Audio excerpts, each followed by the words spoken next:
Boa noite a todos. Estamos aqui mais uma vez, né? E hoje dando continuidade ao nosso estudo. Mas antes disso, vamos fazer a nossa prece de abertura, necessária para todos os momentos. E o Anésio fará isso. Boa noite, meus irmãos. Que a paz seja com todos, né?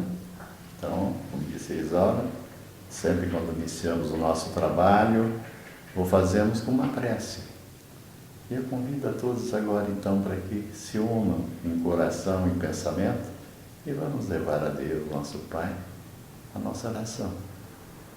E eu vou dizer: Deus, nosso Pai, vós que sois todo poder e bondade, dai força àquele que passa pela provação, dai luz àquele que procura a verdade, pondo no coração do homem a compaixão e a caridade. Senhor, dai ao viajor a estrela guia, o aflito a consolação. Pai, dai ao culpado o arrependimento, o espírito a verdade, a criança o guia, o órfão o Pai. Senhor, que a tua bondade se estenda sobre tudo o que criastes, piedade para aqueles que vos não conhecem, esperança para os que sofrem. Que a vossa bondade permita aos Espíritos Consoladores derramarem por toda parte a fé, a esperança e amor. Deus, um raio, uma faísca do vosso imenso amor pode abrasar a terra toda, deixar-nos beber nas fontes fecundas e infinitas de sua bondade, e todas as dores se acalmarão, todas as lágrimas secarão, e um só pensamento subirá até vós, como um grito de reconhecimento e amor. Como Moisés sobre as montanhas, nós vos esperamos com os braços abertos. Ó poder, ó beleza, ó perfeição. Deus, dai-nos a força de ajudarmos o progresso, a fim de subirmos até vós. Dai-nos a fé e a razão, dai-nos a simplicidade, que fará de nossas almas um espelho, onde se possa refletir a vossa santa e divina imagem. Que assim seja, Pai. Que assim seja. E como nós prometemos da última vez, nós iríamos dar continuidade ao estudo do livro Sinal Verde, ditado pelo Espírito André Luiz, na psicografia de Francisco Cândido Xavier. Na última ocasião, fomos até a lição de número 20. Hoje, começaremos na lição de número 21 e não sabemos até onde dá tempo de ir.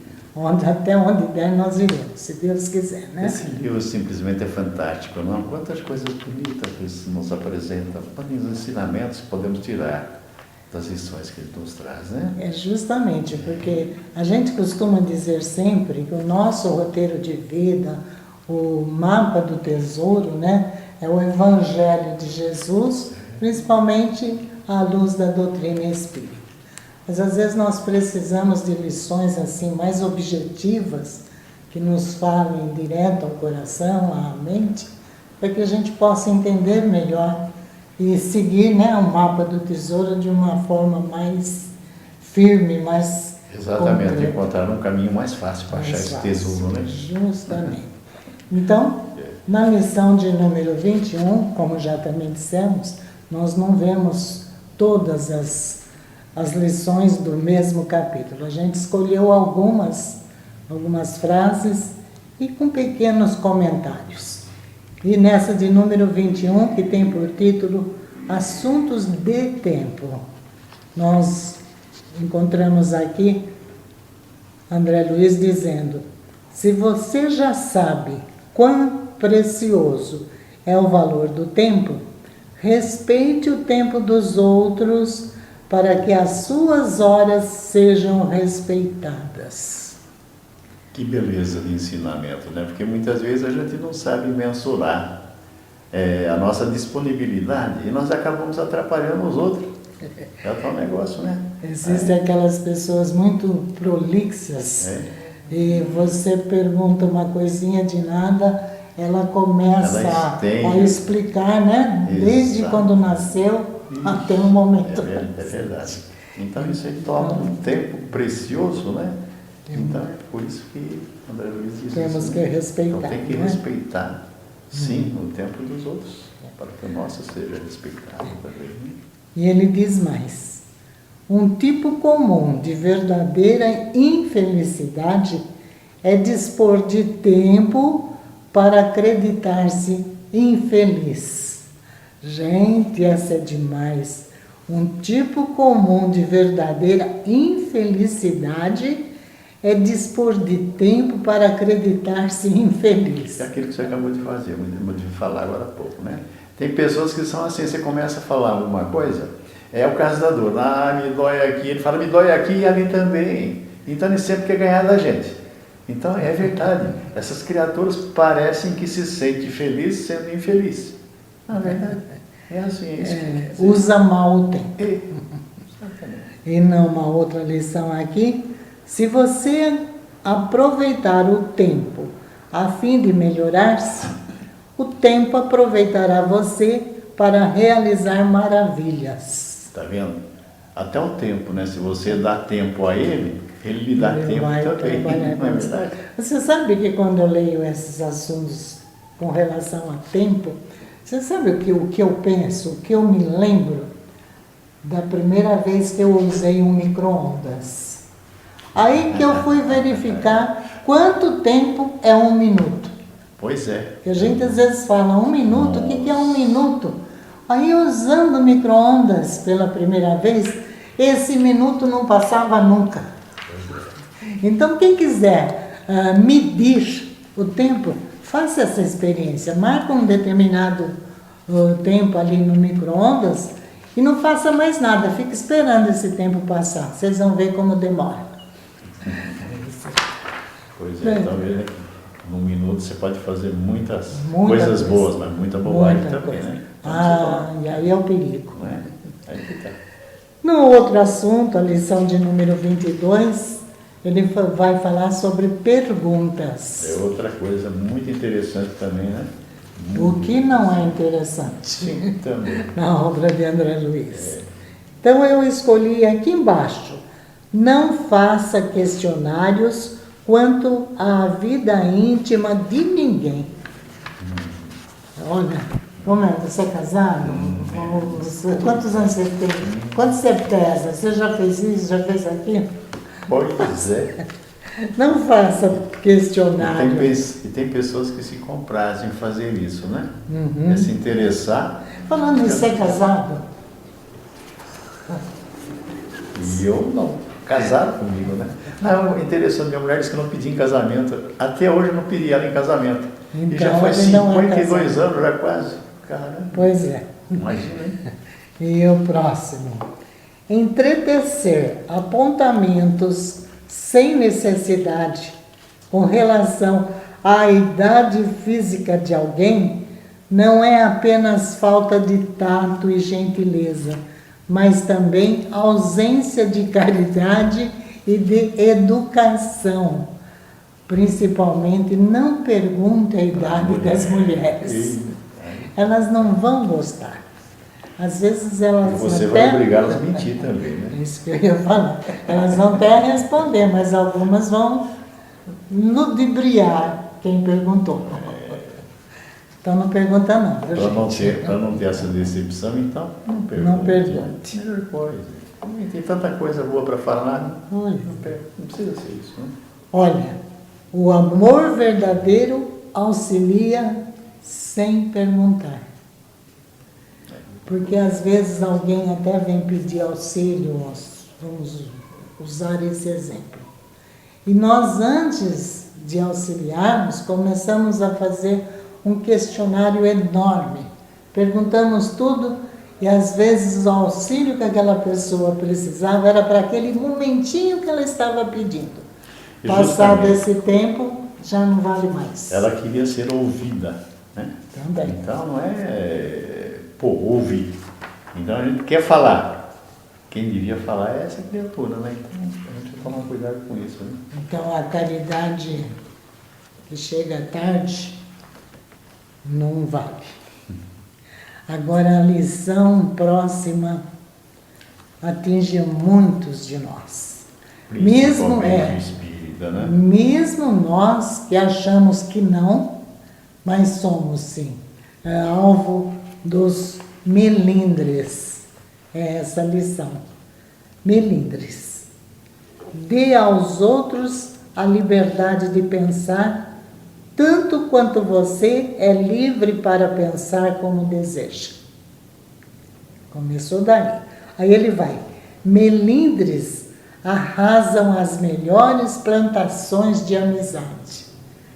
Imagina, por um simples melindre, você desmanchar, né, vamos chamar assim, uma amizade de tanto tempo. Tanto tempo, é verdade. Por simples melindre. E melindres por coisas bobas, simples, que passaria até despercebido para quem não os tem. E ele completa: não se aborreça, coopere. E como você... Seria a solução, em vez de ficar melindrado com certas situações, né? Coopere.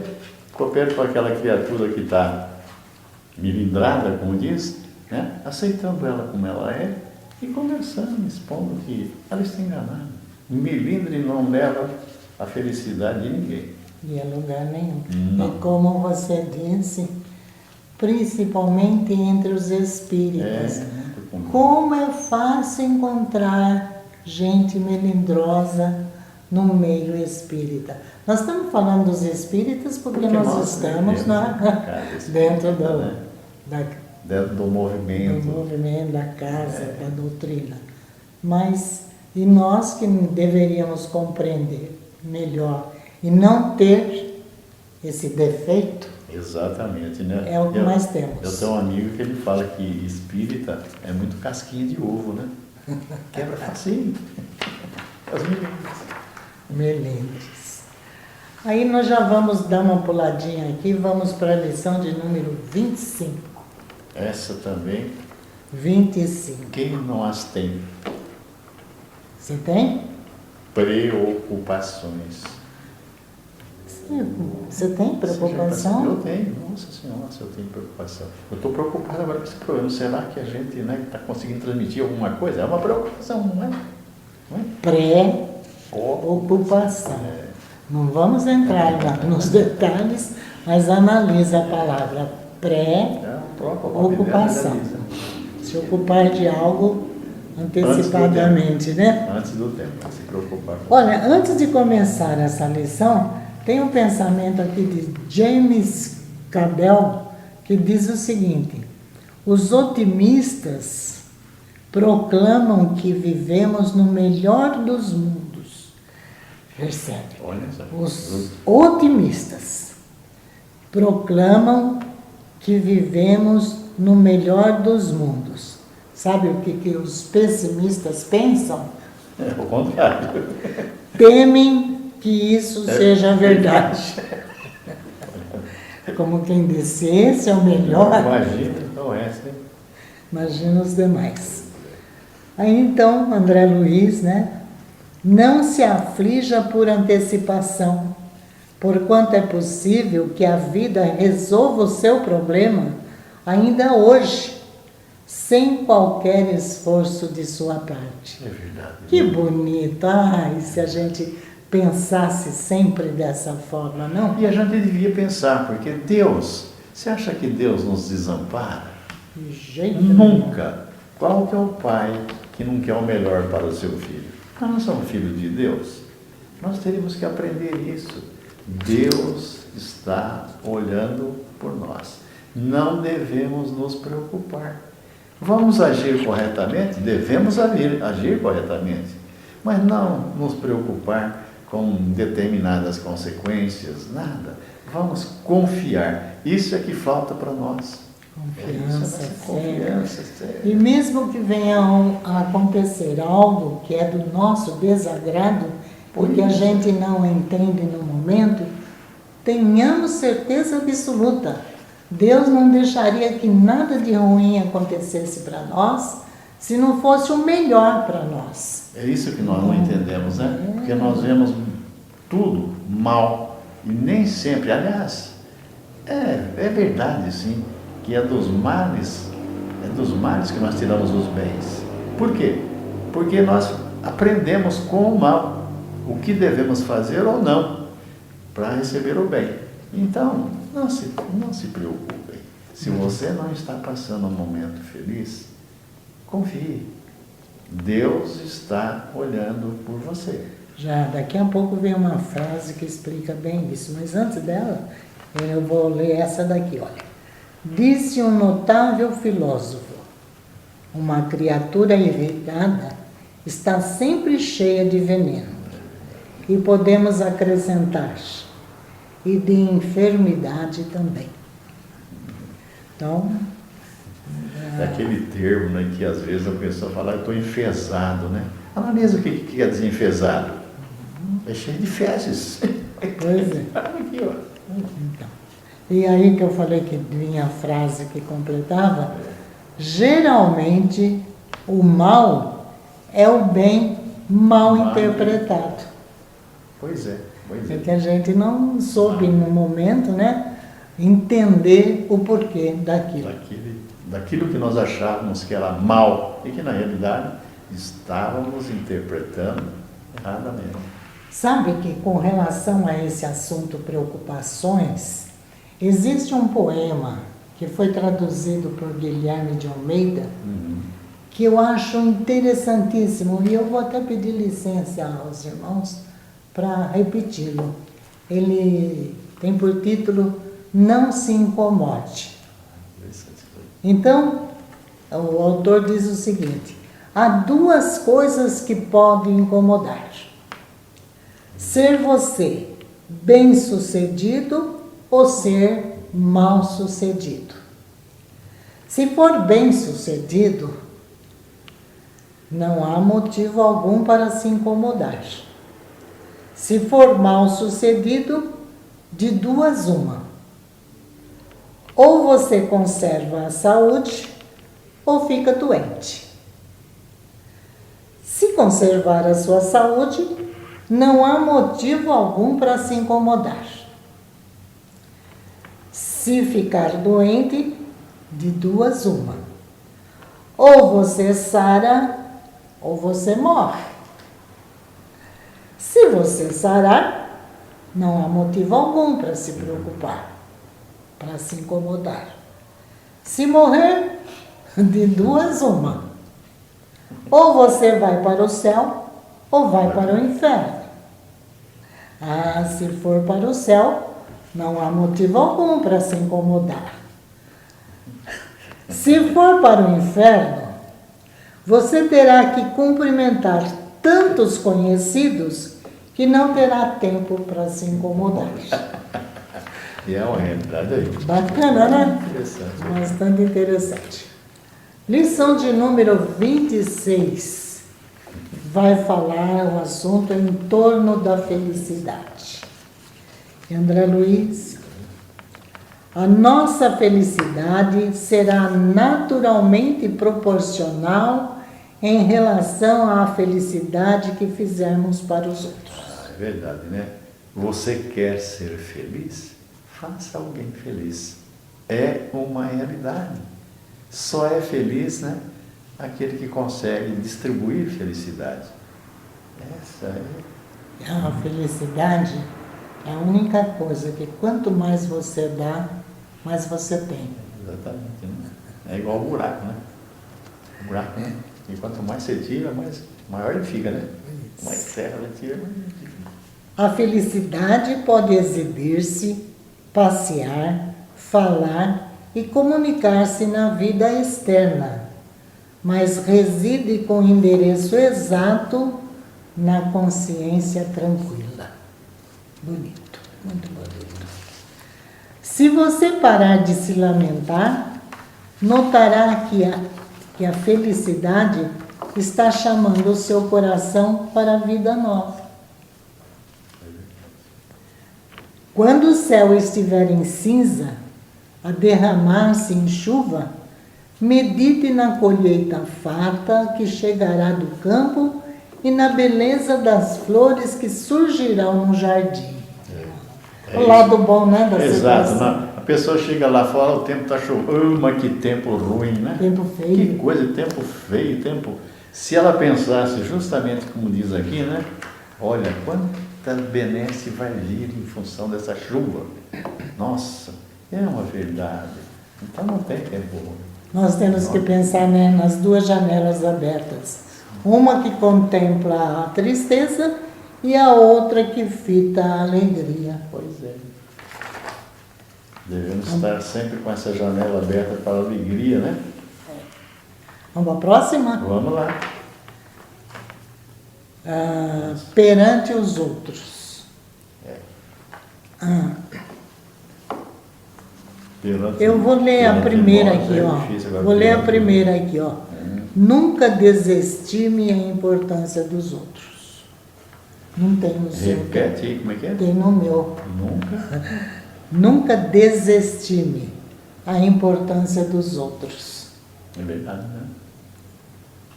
Mas ele completa: o auxílio ao próximo é o seu melhor investimento. Meu Deus. É aquilo que nós acabamos de falar lá em cima agora, né? Você quer ser feliz? Faça o próximo feliz. Então, aqui, ó, completando perante os outros.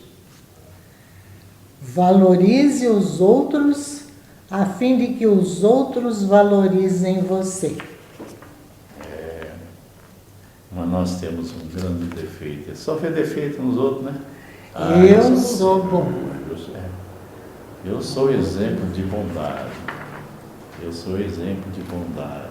Mas acontece que os outros não me entendem. Que pena, não? Na lição de número 28.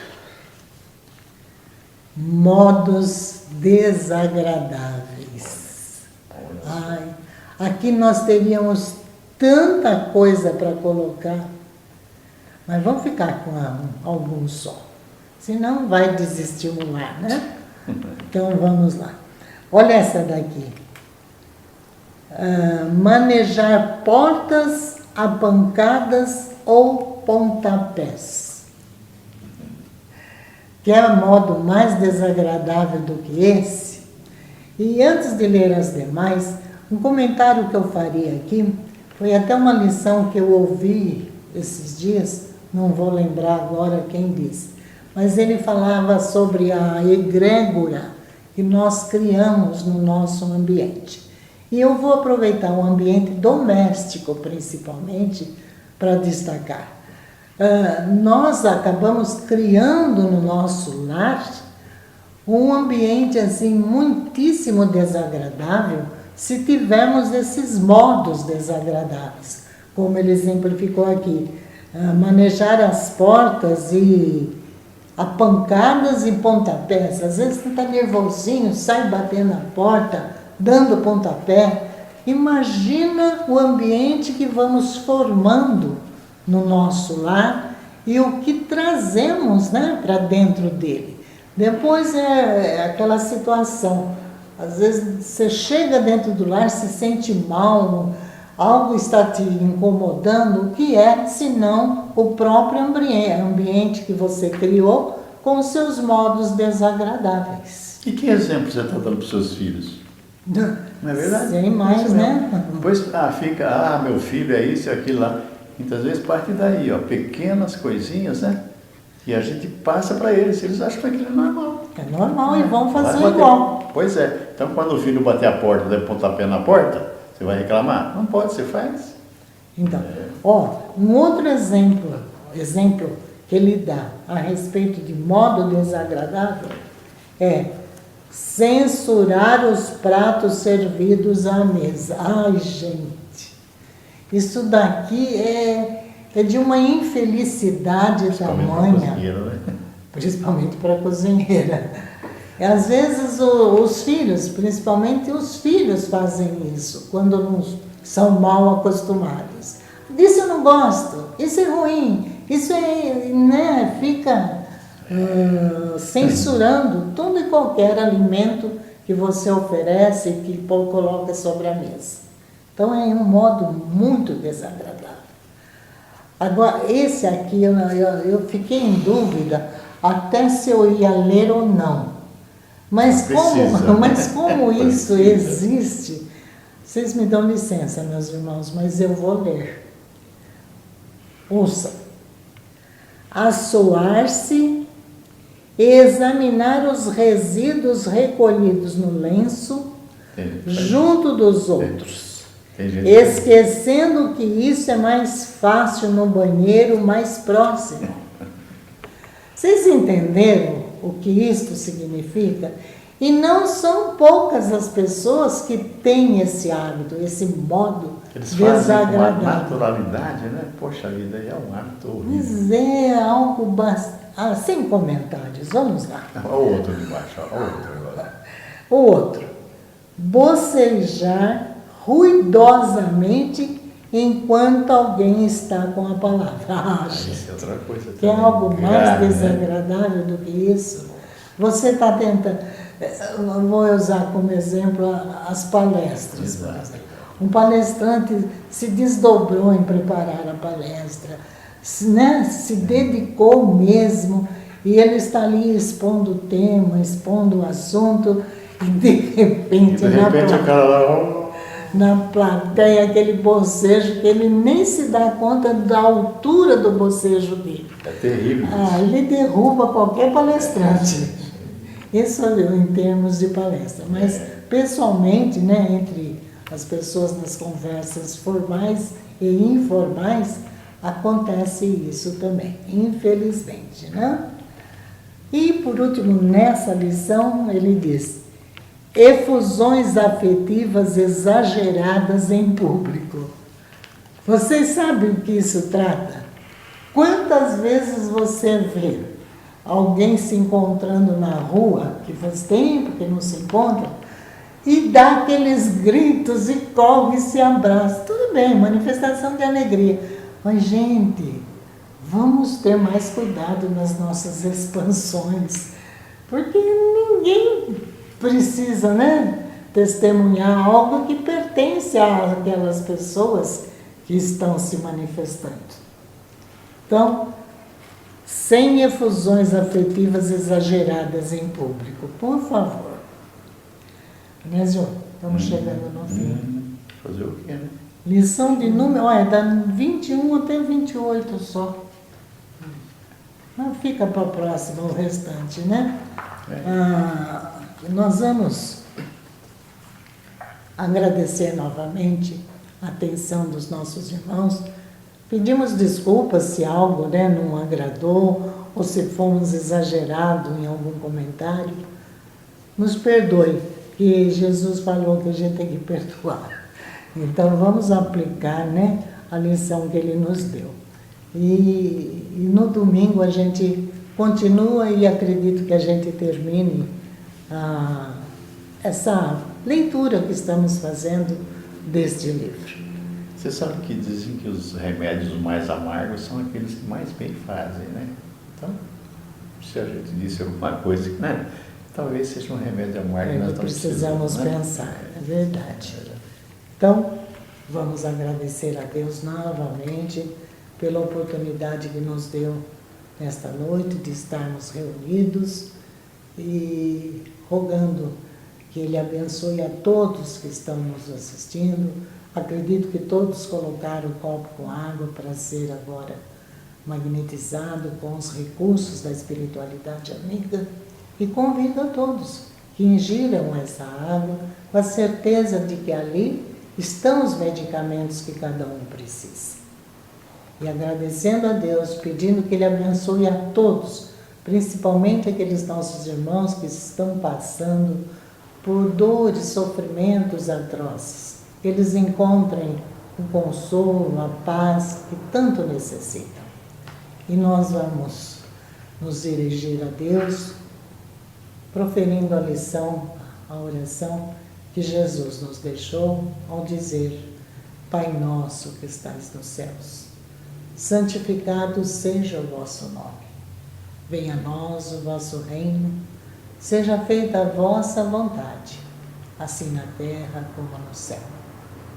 O pão nosso de cada dia nos dai hoje. Perdoai as nossas ofensas, à medida que formos perdoando a quem nos tem ofendido.